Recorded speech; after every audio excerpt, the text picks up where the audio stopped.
Good afternoon. My name is Mike Rosenberg. I'm a professor of strategy at IESE Business School, and welcome to this. I think it's our 31st or 32nd webinar on dealing with this very complicated and partially tragic situation which has swept the world as a result of COVID-19. Today we are really fortunate. We have Rolf Habben Jansen. Rolf is the CEO of Hapag-Lloyd. Hapag-Lloyd is one of the largest shipping companies in the world. My name is Mike Rosenberg, and I've got to fix my thing here.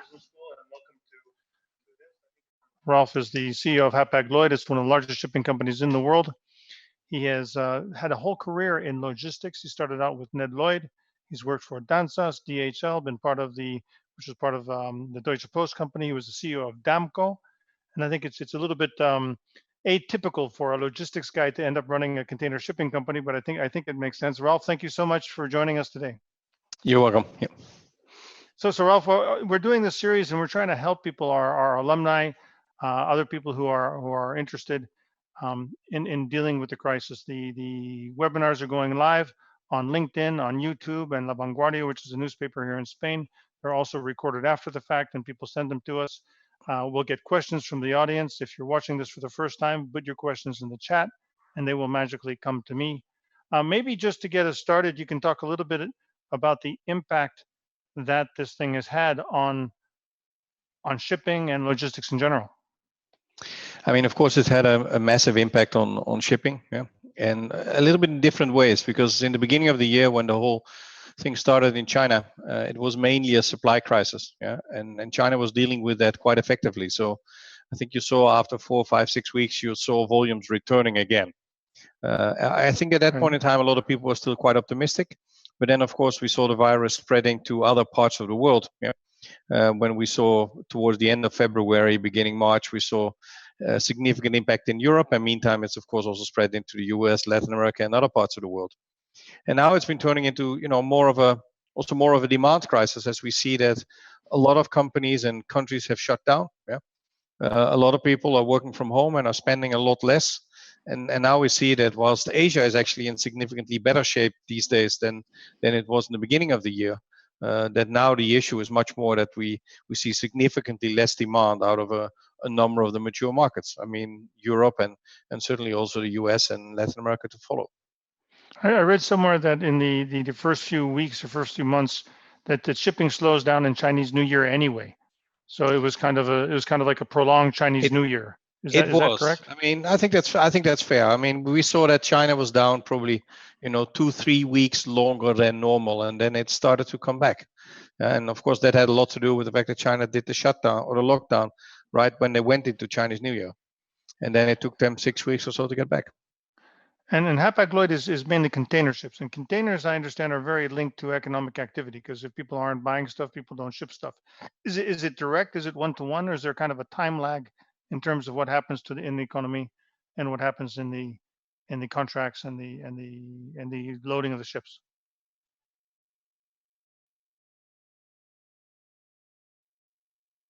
Hi, this is Mike Rosenberg, and I think we're back. Rolf, can you hear me? Rolf, can you hear me? Yes. Sorry about that. I think we had a small technical problem. We were talking about the impact of the crisis and impact on shipping, and I was asking about the link between container shipping and the economy, and if there's a time lag between the two. Yeah, and I try to answer that. The answer is yes. Yeah, and I think we saw that both in China, yeah, because there you saw factories shutting down, and as a consequence of that, supply was delayed with several weeks. And I think we see the same now in Europe and in the US, where we see demand coming down, but of course a lot of goods have already been loaded or have been ordered. And we saw the lockdowns here in Europe coming in March, for example, but we saw the drop down in demand really only as from early mid-April. And of course now that's having a significant effect on global trade. Now, from your office in Hamburg, I guess you see this thing moving across the world, kind of like the sunrise, right? As it spreads and different ports open up and different ports. Is it the same pattern again and again, or is it very different as you go from place to place? It's different. I mean, in China we saw the dip coming very suddenly. If we look at the impact, for example, from a place like Italy, it's actually been fairly modest. But then again, if you look at India, they locked down from one day to another. Yeah. Some weeks ago, and there we saw volumes and orders dropping from 100 to close to zero overnight, which is something that we have not seen in many other markets, and now that's starting to pick back up again. And how do you manage? How do you lead in that situation? I mean, I read somewhere that you actually arranged to have extra containers on hand during the crisis, which is kind of counterintuitive. I read somewhere that some crews are not allowed to have shore leave, and I guess that makes sailors kind of crazy if they can't get to shore. How do you actually manage through this thing? And if I look back at what we've done, then I mean, one of the first things we indeed did was take on additional containers, because when the supply chains get disrupted, it typically takes longer before you get the boxes back. And as a consequence of that, you need more boxes to do the same type of volume. So we took on about another 100,000 units already early March. And I think in hindsight, that was a good decision, because we indeed see that turn times are down. So even if we move less volume, we actually need more boxes to cater for that volume. So that's certainly one effect. On the other hand, what we did is set some clear priorities for us internally. First, of course, safety of our people. I mean, early March, we, of course, initially we did in China, but since early March, we've had pretty much everywhere around the globe, everybody working from home. That has worked remarkably well, I must say. It took us about 2 weeks to scale up the systems and to make everything stable. But ever since, we have seen that also our customer service KPIs and everything is back to normal, and in some cases even better. So that was people. And then, of course, we had to also look at cost, because in our case, we anticipated that the volumes would come down with, some double-digit percentage, in Q2, and hopefully a little bit less in Q3 and in Q4. But if you see that, for us, that means that we have several billion of revenue falling away. So we better start taking some cost out. So we mobilized the entire organization to go and do that. And I think we, meantime, have secured a middle three-digit $1 million amount of money that we're going to be able to take out until the end of the year. So that's quite good. And then the third thing is, of course, you look at the overall business and mainly at liquidity. There we were well positioned, but we nevertheless decided to take some additional action to secure, if we would need it, a couple $100 million additional liquidity. That we don't need, or we don't expect to need that this year. But you never know if something like this lasts longer, or if the crisis is going to be deeper. So then it's better to be safe than sorry, even if it costs you a little bit of money. On the issue of digitalization, we've been doing some workshops with CEOs here in Spain with my dean, and one of the gentlemen on the call one day said that they'd done digitalization that they could never dreamed was possible. Could you imagine, some months ago, being able to do all the stuff online and all the stuff from home and having the KPIs even go up, or is it? I mean, I think that's probably surprised everybody. How smooth for many companies that has gone. Certainly also for us, and I think that will also change the way of working going forward. For sure, we're now starting to look at some concepts in order to bring slowly but steadily and carefully bring some people back into the office. But I think that this crisis will have changed forever the way we work, and I don't think we're going to get back to 100% everybody in the office anytime soon. For some functions it may be, but for many functions there will be more mobile working in the future, I guess. And another thing that came up was talent. CEO of a big local beer company said that he had discovered talented people he didn't even know were in the company. That people doing cool stuff, in this new environment, and he just, wow, who's that? I mean, we see that, of course, as well, because some people thrive in one situation, others thrive in different situations. So you see different people now popping up and coming up with all kinds of good ideas. But I guess that's normal when circumstances change. And on the ships, what's going on the ships? I mean, on the ships, I think there's one of our main difficulties has been to exchange crews. So we've had to keep the crews on the ships for longer. In the last weeks, I must admit, it's actually been going a bit better. So we've been able to exchange more crews again. So it's still within reason. But of course, if you're sitting on a ship and you also want to go back to your family, once your tour of duty is over, and if that gets postponed, that's not nice. And because of all the restrictions that there are on travel and limited flight connections and quarantine rules that tend to change also fairly frequently, that is just not an easy thing, because you need to bring a crew in, and also you have to make sure that another crew can go back home. Yeah, I actually studied naval architecture in school, so I spent a few months on a ship, and I know those crews, and they like to go ashore and they like to go home, and Yeah. and you keep them cooped up, and they get antsy, I guess. Yeah, of course. Yeah.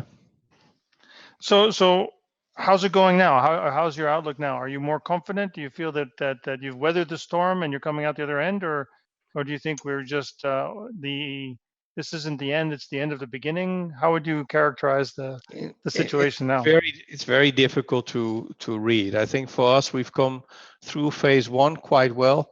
I mean, we've been able to keep our ships afloat. We've restructured about 50 out of our 120 services. We've taken all the measures that we have to take in order to take cost out. We've secured money so that we are definitely safe for the next 12 to 18 months, even if it would get very bad.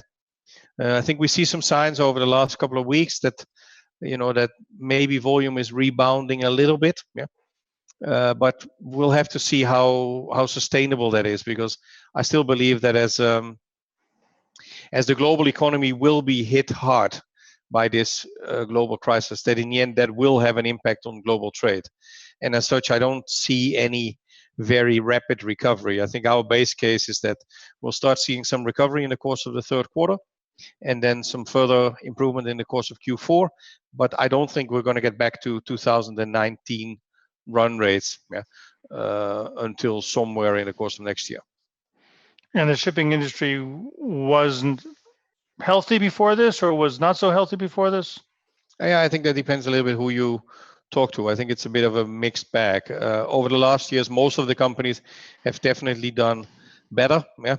Also on the back of the wave of consolidation that you saw in 2015, 2016, that created bigger companies with generally better balance sheets. So the industry was certainly in better shape than it was before. But still, quite a lot of companies have a lot of leverage. Yeah. And that means that it's still not just smooth sailing. And I think people are quite optimistic about this year and the upcoming couple of years, because the order book is so small. Yeah. But of course, that those projections are now also a little bit upside down, yeah, and might actually be pushed out with a couple more years. So maybe more consolidation is in line for the shipping industry? I don't think so. I mean, we're fairly consolidated now. If you look at the top 5, 6 of the around the globe, they are in most trades. You see, 4 or 5 players controlling roughly 80% of the capacity.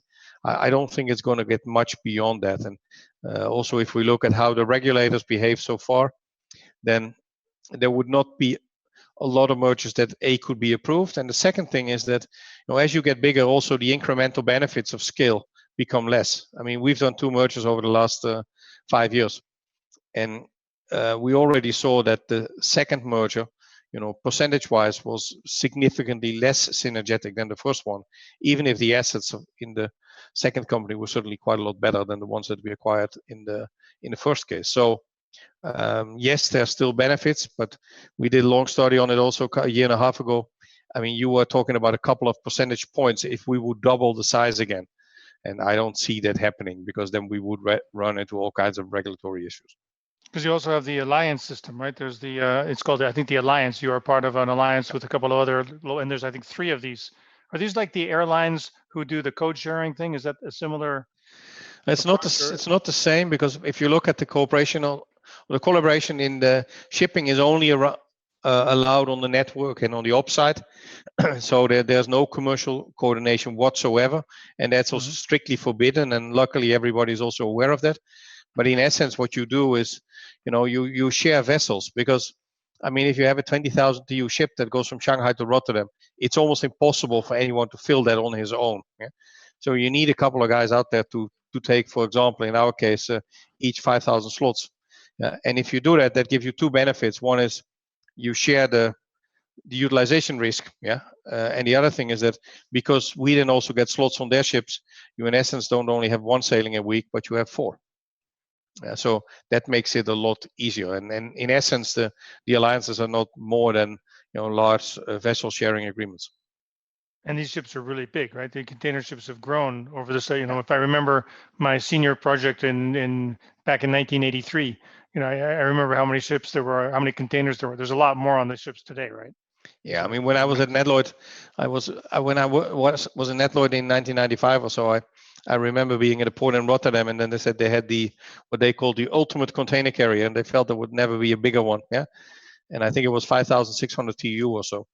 And today the biggest ones are 23, 24,000. That's a lot of boxes. Yeah. Here's a question from, before I get to my last question, there's a question from one of our people watching the show. He's asking, how do you elaborate on on the liner rebalances loads between West and the East? Has there been a change in patterns between East and West? I mean, in this crisis, of course, you see, these patterns definitely get disturbed. Yeah. We saw initially that, of course, there was not a lot coming from China anymore. So you saw basically boxes. There were too many boxes in Asia, and then afterwards we saw a lot of boxes going back. Yeah, and then we didn't have enough capacity. So you definitely see these changes in imbalance, and that's a big challenge for us these days. And that's also one of the reasons why I said in the beginning we take on more boxes. Yeah, because the margin of error in these things is just not so high, and especially now with sometimes ports being closed or countries having less access. I mean, then these imbalances can it can quickly go wrong. Yeah, and shipping empty containers from one side of the world to the other cannot be very profitable. It's not. I mean, it's for us. It's, of course, I'm going to give you a bit of a flavor. I mean, we spend more than $1 billion a year on repositioning empty containers. And that's real money, or is that internal cost? No, that's real money. I mean, most of it is terminal handling and trucking and all those things. Yeah. Another one's asking, how many vessels do you think have been docked? Has there been capacity made idle as a result of this in containers? Yes. I know in the oil business, I know in the bulk carriers and the oil tanker business, this has been terrible. But in the container business, and I guess it's very, very different from business to business. It is, but I mean, I would say that if we look at our case, and that's probably not so atypical for the rest, is that we tend to have a mixture of own ships and ships that we charter. So of course we redeliver some chartered ships because we don't need them at this point in time. But you do see that the global idle fleet, I think, is now well above 10% or so, which is by historical standards a lot. Yeah. And that's probably not going to change anytime soon if you look at the next couple of months, because there's probably not a huge recovery, or I don't think there's going to be any V-shaped recovery over the upcoming couple of months. You think it's going to be more like an L and then slowly? Right. If you just look at what happens in most of the countries, then you see that there's a lockdown for several months, and then people come back very, very slowly. Yeah? I mean, if I look at Europe was locked down since the beginning of March. Yeah, essentially. I mean, if I look at Germany, where I am right now, and now we're gradually opening up again, and then we talk about in June maybe we open up the borders a bit. But the amount of money that are going to be spent on restaurants, tourism, hospitality, but also on normal shopping are just going to be way, way down. And that's I'm a little biased because in the town I live in, because we've gone to what we call phase 1 in Spain, so we can now the coffee shops and the restaurants can open with 1/3 of the number of seats only on the terrace, but they're packed. Everybody wants to live life again. And I'm in Spain, so Spaniards tend to go out when they can. But it's the same here. But of course, as you say, they only have 1/3 of the capacity. Yeah, and that still results in significantly lower revenue. I mean, if you look at, I think it's going to take some time before restaurants will be really full again. And if all of them can only be filled up by 50%, that's probably good for the ones that never had anything to do. Yeah. But for those that had a good business, it's probably not a good thing. Yeah. What if we look past this thing and say, okay, someday, whether it's a V or an L, or it's 2 years or 4 years or how many years, and we get to what some people call the new normal, what aspects do you think? There's a question about globalization, and some people are saying that these global supply chains are going to go away, and people are going to go source locally, et cetera, and then there's a couple of other questions about that. Just maybe talk about your vision of the new normal to start with.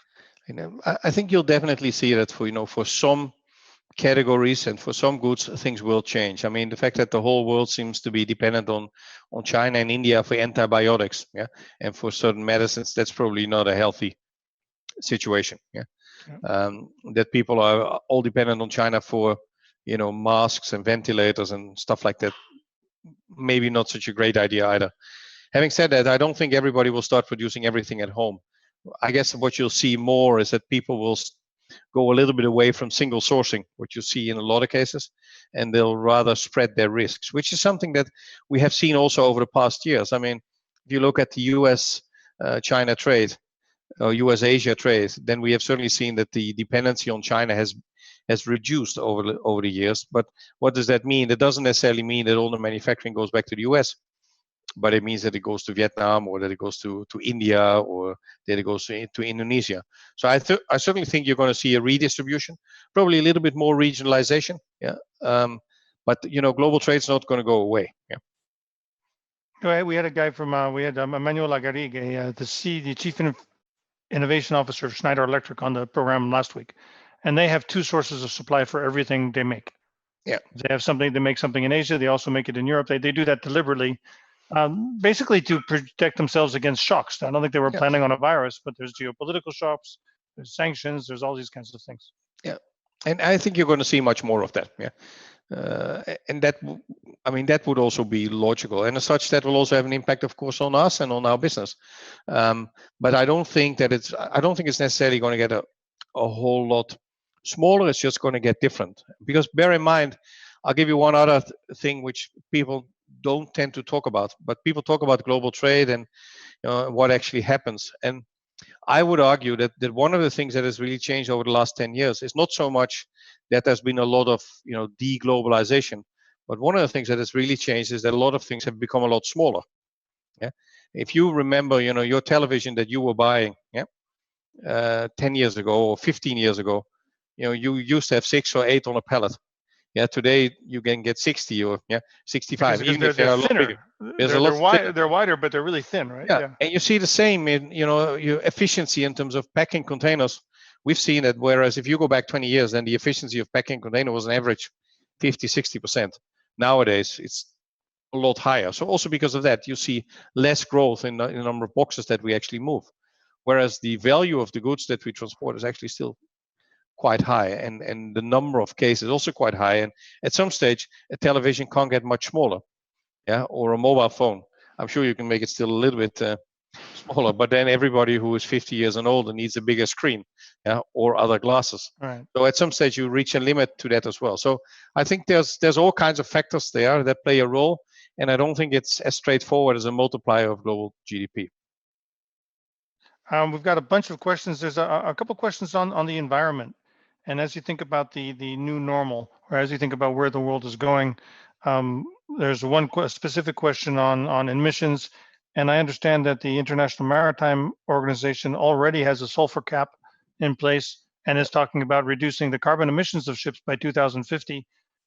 As I look at the world, and I look at I had a student on Zoom the other day in the Punjab, and she can see the Himalayas for the first time for in her life from their house. The air quality has gone up all around the world. Do you think this is something that's going to stay with us, or do you think as soon as we can we're going to go back to normal and push all this stuff out and kind of forget about it? I certainly hope we're going to learn something from it. Yeah. And I think you were right. I mean, you see it also here in Europe. The skies the blue in the sky is a lot nicer these days than it was some time ago, even if we were maybe not so aware of it. And as far as shipping is concerned, I mean, with the new IMO rules that have come into place since from 1st of January, we made a huge step forward.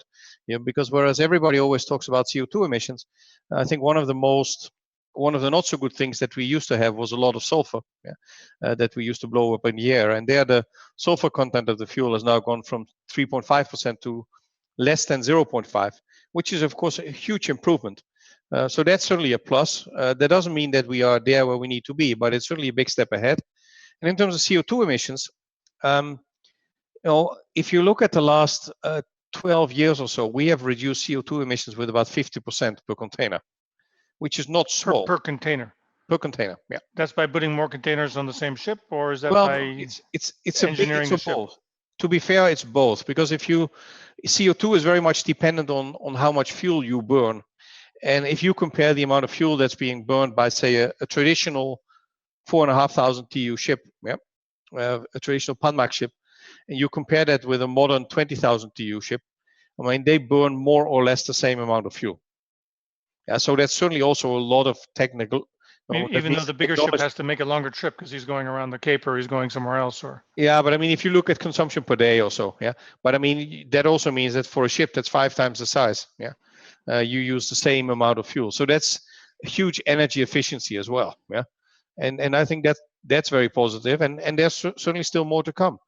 I mean, we are this year, for example, going to test one ship we're going to convert one ship to LNG, yeah, which would allow us to reduce CO2 emissions again with 20 or 30%. Yeah? And it will also allow us to get rid of sulfur altogether, reduce particle emissions and those type of things. So I think there's many more things that can be done. I do not think that there is one silver bullet that will help us to fix everything. Yeah, because that technology simply does not exist today. Yeah, and as such, I think we need to need to continue to invest in cleaner technologies and then continue to make improvements year after year after year. But let's not forget that even if you look at emissions, that on most categories shipping is actually quite good. Yeah, if you compare it to other modes of transport. Now we have another bunch of questions about digitalization. In general, we actually have a former student, Danjan Bornwalker. He has a startup trying to bring blockchain technology to shipping, and his basic point is that the shipping industry is not very digital in terms of Siemens cards and bills of lading, and there's a lot more to go. Do you feel that this thing is going to accelerate digitalization in shipping? Well, probably. I mean, I think probably. I think we see also that some things that were perceived to be very difficult now become easier. Yeah, has also something to do with regulations.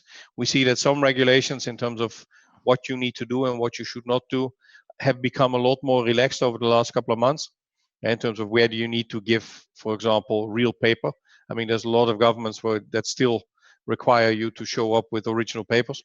Now you see that it's not your issue. It's the government who says if you don't give me the papers, in some cases. I mean, I'm just saying there's a wide variety of reasons on why we can still do more.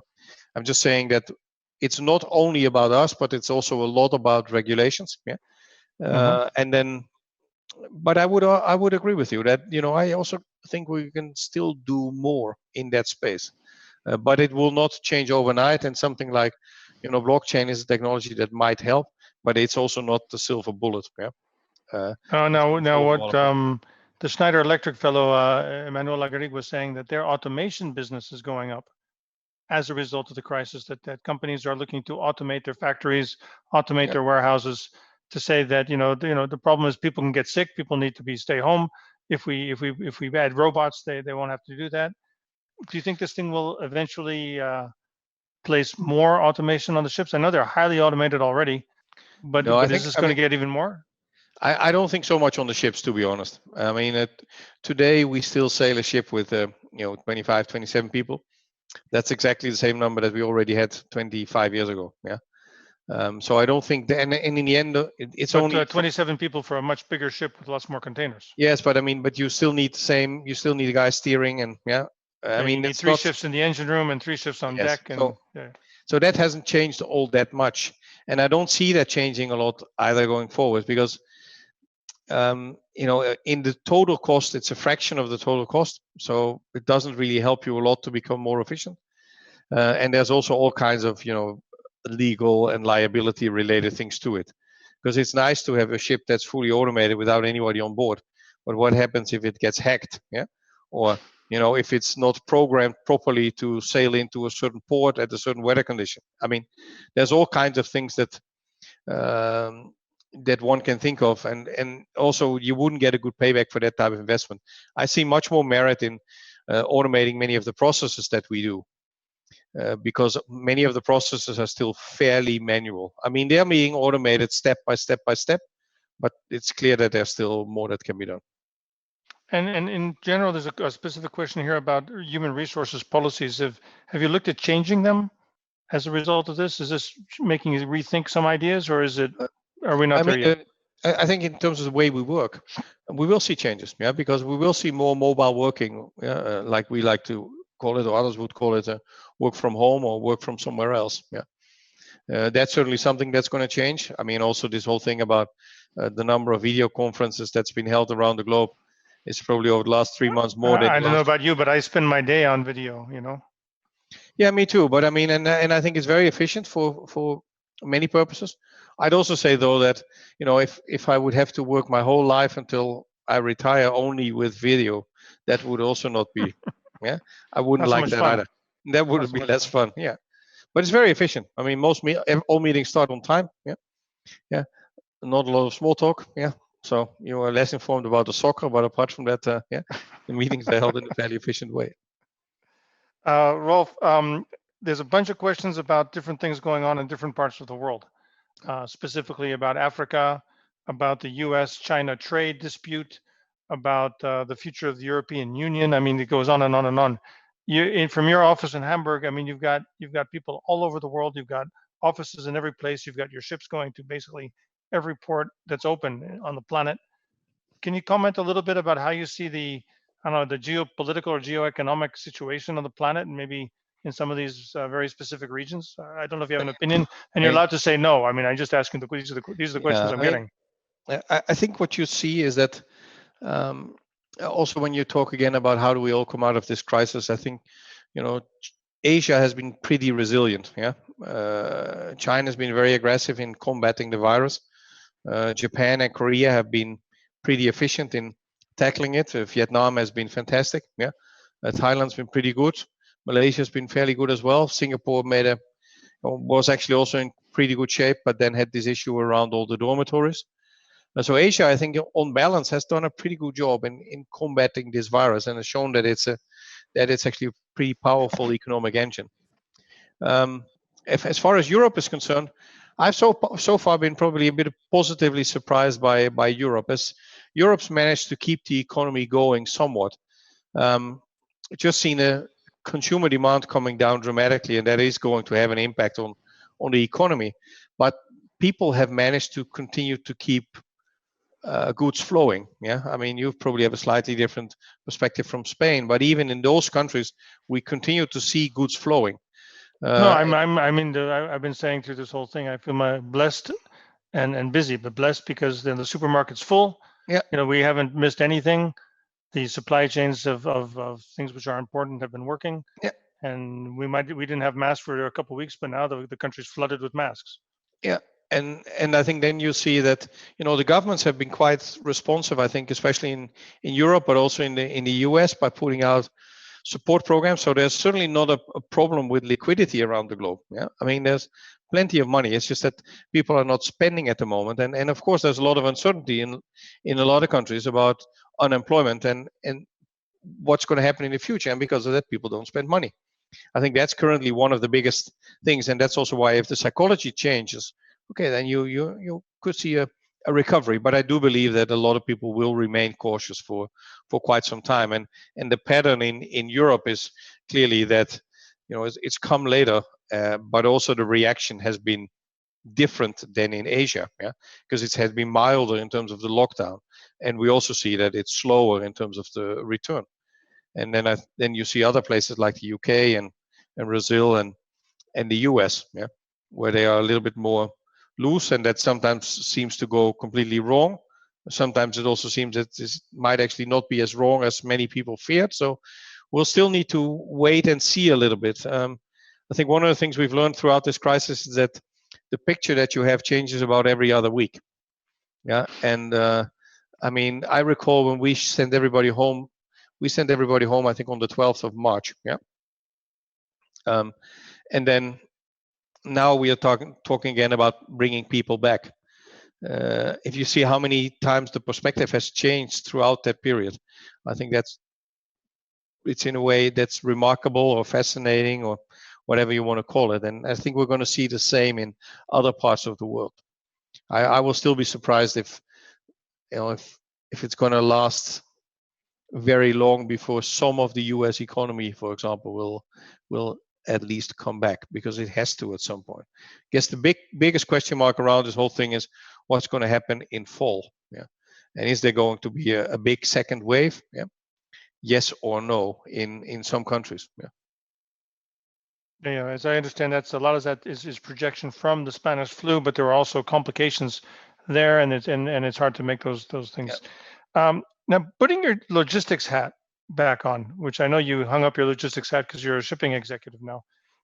There's a couple of questions about, will this change the modal transportation? Will shipping take on from air freight because of concerns about sustainability? Will the train take on from shipping as regional trade patterns change? Do you see any fundamental shifts in that whole story, in the intermodal story? I mean, there will certainly be some shifts, but I think it will be very much driven by certain commodities. Whether in the end it will make a big difference, I don't know. Also because when you look at when you look at air freight, we spend a lot of money on air freight, but in terms of volume, it's only a fraction, yeah, of what actually goes by ocean. I think it's something like 95+% goes by ocean, and less than 5%, I believe, is only 2% or so goes by air. So even if that switches completely, that's not a huge, has a big impact for air freight, but not so much for ocean freight. Trains is a little bit the same. In most cases, trains are an extension of a global supply chain, and of course, you have a also rail link between, say, China and Europe, for example. But the amount of volume that you move on that is still very, very modest if you compare that to, for example, how much moves via the ocean. Yeah, so no big change coming there. What's on politics, on geopolitics, U.S. China, South China Sea? Is this something on your radar screen? Do you guys follow this thing, or do you just kind of assume that they'll work it out and we won't go to war? And We follow it, but I mean, we are not we have no influence on that, so we can only follow and then try to react to whatever happens. I think our learning so far is that you should probably always be cautious not to overreact. Yeah, because whatever you read something in the press, if you would react on everything which is written in the press every day, you would get completely crazy. Yeah. if you Yeah. pay attention to the President of the United States Twitter account, you go absolutely crazy. I stopped looking at it a few years ago. Yeah, that's probably a good decision. Yeah. But so we don't. I mean, of course, we look at it and we listen to it, and then we try to react and adopt our strategies to what we see. But to be honest, we try also not to change course every couple of months. Yeah. Because in a business like ours, which is very asset heavy and where most of our assets have a 25-year lifetime, yeah, to change Yeah, I course mean, every 3 months doesn't make a lot of sense. how do you do strategy when you have an asset base which lasts 25 years, but you say I've got to reevaluate the situation every 2 weeks? When how do you balance that kind of long-term strategic clarity with a short-term agility or resilience? I'm I not sure think, I'm asking the question very well. yeah, but I think there's two main elements to that for us. One is that if you buy ships, or if you look at the composition of your fleet, you better make sure that you don't only have ships that can sail between Asia and Europe, because then you can of course easily get into trouble. But I think most of our ships can be deployed on many different routes, so that gives us a certain flexibility if you look at it on a quarter by quarter or year by year basis. And the second thing is of course that not all of the ships are ours, yeah, and we also charter in quite a lot, and that gives us also a flexibility which we also use in a period like this. I think that we in the end will give, I don't know, anywhere between, we will probably return between 15 and 20 ships until the end of the year. And as we have a fleet of close to 250, I mean, that's a fairly significant reduction. Yeah. Any comments on South America or Africa? I've got specific questions about. One says that South America is going into the peak of the crisis Yeah. now, and Africa is kind of a big question mark, kind of looming on the horizon, both from its future economic prosperity as well as the possible outbreaks which could occur. Yeah, I guess I mean, I guess South America is currently hard hit. Is also in terms of the timing when the virus hits them is not great, of course, going into their winter. Yeah. Hopefully, all the health systems can cope with it there. Yeah. But I also think that that's not going to necessarily be easy. Yeah. And they're probably going to be in for a couple of rough weeks, probably months. Yeah. Africa, I don't know, because Africa, from all the continents and all the countries, many of the people in Africa are used to dealing with bad diseases. Yeah, I mean, if you look at malaria or Ebola and a couple of those type of things, they tend to hit that continent quite hard. And then the other thing, of course, being that the average age in Africa is pretty low. So that's also why one would expect that the mortality in Africa is probably not that high. Yeah. Italy was very hard hit because the population in northern Italy is very, very mature. Yeah, and probably also because many cases have not been registered. Of course. Yeah, the numbers we're seeing are always the numbers of people who've been tested, not the number of people who might be infected, which is a completely different number, and we won't really know. In terms of, we talked about ships compared to trains, and we've talked about global trade flow. Do you see from where you are changes in composition of what's in the containers? More electronics, less electronics, more electronics going this way or that way, more shoes, more sneakers, I don't know. More to TV be honest, sets.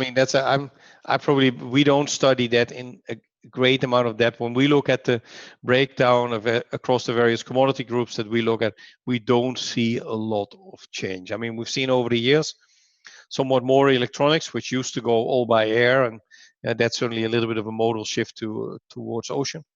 But apart from that, there's not massive changes.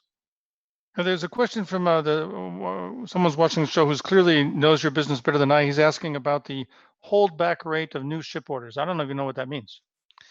I mean, I guess he means, I guess that means, are you ordering new ships or not? And why is nobody ordering ships? Well, I guess with the uncertainty that we have right now, nobody's going to order any ships. And one thing that is positive these days compared to the crisis that we had 10, 12 years ago is that at that point in time, the order book was huge.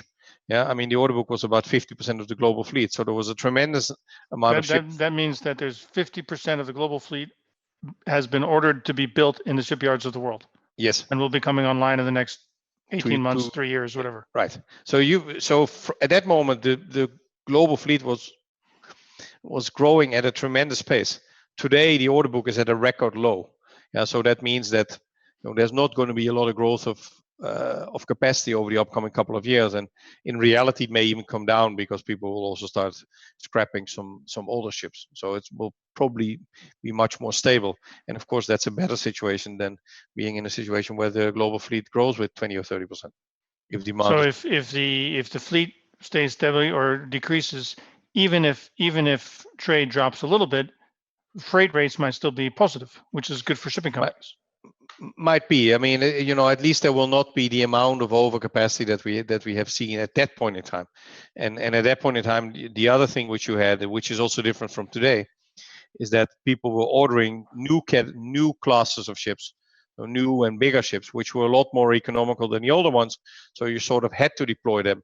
Whereas right now we're starting to look more at replacement of existing ships, and that's also something that you can also move out easier than you just sail the older one a little bit longer, which is typically possible. And someone's asking about fuel rates. I guess that's the good news because fuel is at a low time. If a barrel of oil costs $15, a bunker must be very inexpensive. I mean, I think from that perspective, it's been a very strange year because of the new IMO rules, fuel was very expensive in the beginning of the year, and much more expensive than we anticipated. So we had actually a lot of headwind from the oil price in January, February, actually until mid-March, more or less, when the oil price collapsed. And then, of course, that gives you then some tailwind for a little bit of time. When it goes up, you have headwind, and when it comes down, you have a little bit of tailwind. But then at some point in time, that gets reflected in the prices. And we shouldn't forget, I mean, this morning oil was again $36, $37 a barrel. Yeah, so it's already no longer 15. So this is and in this crisis, of course, it's crazy that it drops from one level to another so quickly. Yeah, but okay, that's just how it is. And I think you answered this to some degree, but someone's asking about the seafarers. How are they holding up? I mean, what's the mood? Because you've got 250 ships, you must have, I don't know, 500, 700 guys sailing around the world all the time.